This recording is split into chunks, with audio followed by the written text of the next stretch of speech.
Important viewers can enter by pressing their red button now. You can also enter for free at itv.com.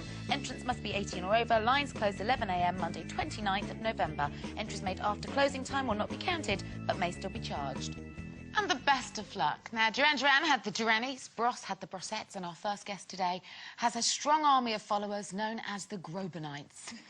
Ever since his first guest appearance on the television series Ally McBeal, he's wowed millions with his voice, winning fans from the world of classical music and pop alike. And his new album looks set to please them all. All these words you were meant to say, held in silence. Day after day, words of kindness that our poor hearts crave. Please don't keep them hidden away. Please welcome Josh Groban.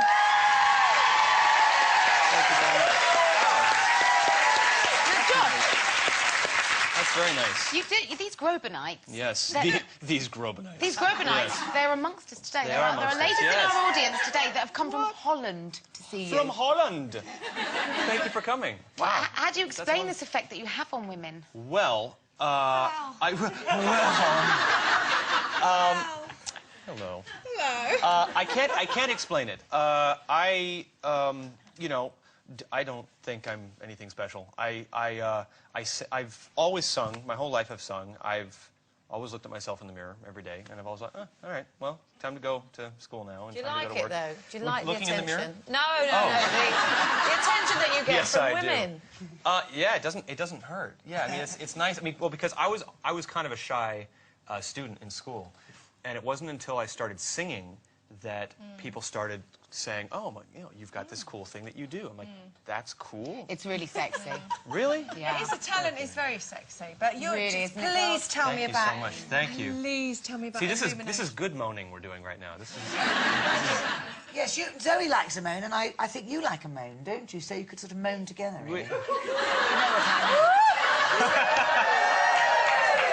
I moan musically, you know. You know, we could sing a song together, couldn't we? That'd be moaning, but nicely What's moaning. a musical moan? How does that sound? A musical moan. Well, if you'd have watched Children in Need on Friday night. Woe is me. Hey, did you see the girls on Friday night? Would you just pass a professional opinion and let us know what you thought of our Loose Ladies Allowed? I saw the clip, and I liked the sparkles. I liked the dresses. I thought. Staying away from the voices. I like. It's like someone actually said, well, at least they look good. And they, yeah, you guys looked great. And vocally, it was for charity. Absolutely spot on. That's very charitable. Thank you. This new album of yours, Illuminations, has been a long time coming. Yes. And you've worked with a really interesting producer on this, Rick Rubin, who I would never have put you with in a million years. Tell us a little bit about him and how you two came together. Yeah, me neither. I mean, it was a complete shock to me. I guess I was at a place that Rick was at, too, which is that we'd both done something really, really well, and we wanted to continue doing the same thing, but we wanted to give ourselves an opportunity to learn something a little bit different, to record in a little bit of a different way. And, you know, I've recorded a lot of music with my vocals, really with the gas pedal all the way down, and we wanted to do stuff that was a little bit lighter, a little more organic feeling in the orchestration. And so, you know, whenever you try something new and work with a new person, it takes a little while to figure out your groove and your formula. And but I mean, your sound is quite a little different genteel. than Metallica. Yes. Yeah, and he works with Metallica and the Beastie Boys, yes. and he's quite heavy in his sound. He's worked with you too. Yeah.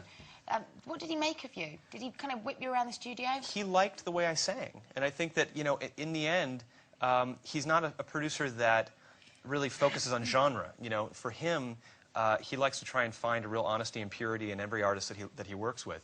And so we put genre, you know, behind. I had to stop thinking about the Johnny Cash records and all the other stuff that he'd done that I really, really love, and just thought, okay, we're here, we're with an orchestra, I'm going to make a me record, and this is going to be his vision for what I do. And so it's a little bit different from what I've done in the past, not necessarily exactly what I'm going to do in the future, but for this project and for what we wanted to do, we were very, very excited for the opportunity. You're going to play for us a little later. And I will sing a song from this record for you I guys. promise we'll keep Carol and Zoe away. Just lay on the piano. Yeah. Okay. No, do you know what? I love your big break, because as a singer myself, when you start off and you were very young, weren't you? You were 17, I think, when this happened. When you start off, you sit there and you sit behind singers and you just think, I wish. Yeah. And you actually got the chance to stand in for Andrea Bocelli, can't even speak, darling. The great Andrea Bocelli, yes. Yeah. And I was that kid. I would sit and I would go to shows and I would watch singers that I admired, and I would say to myself, you know, if I could make anybody feel the way that I'm feeling right now listening to them, that would just be my dream. And so, yeah, I was 17 years old. David Foster, the wonderful David Foster, producer and friend, he had heard me sing at an event, and he said, I'm here with Celine Dion. Andrea can't make it to the rehearsals. Would you mind stepping in and singing with Celine? And I'm very much a baritone, and Andrea is a great tenor. And I thought, oh, David, I don't know if I can do this. And he says, no, I'm not really asking you. I'm telling you, get over here, 3 o'clock. Wow. And that was the trial by fire, you know, that I needed. Did your knees knock together? Yes, I was so nervous. I bet. And that's the professionalism and kindness of Celine Dion, because my hand was shaking, and she decides, we're going to take our hands and go to the front of the stage. And she just knew, because she'd been there before, you know, 20 years prior when she was a star at 9 years old. And she knew what I was going through. So, so yeah, no, it was a great moment in my life, and really was the first step in building that confidence to keep going. Well, she's brought you to the fore, and today you're going to stick around and you're going to perform for us a little later. Your new track is called Hidden Away. Yes, indeed. But for now, ladies and gentlemen, please join me in thanking Josh Groban. Great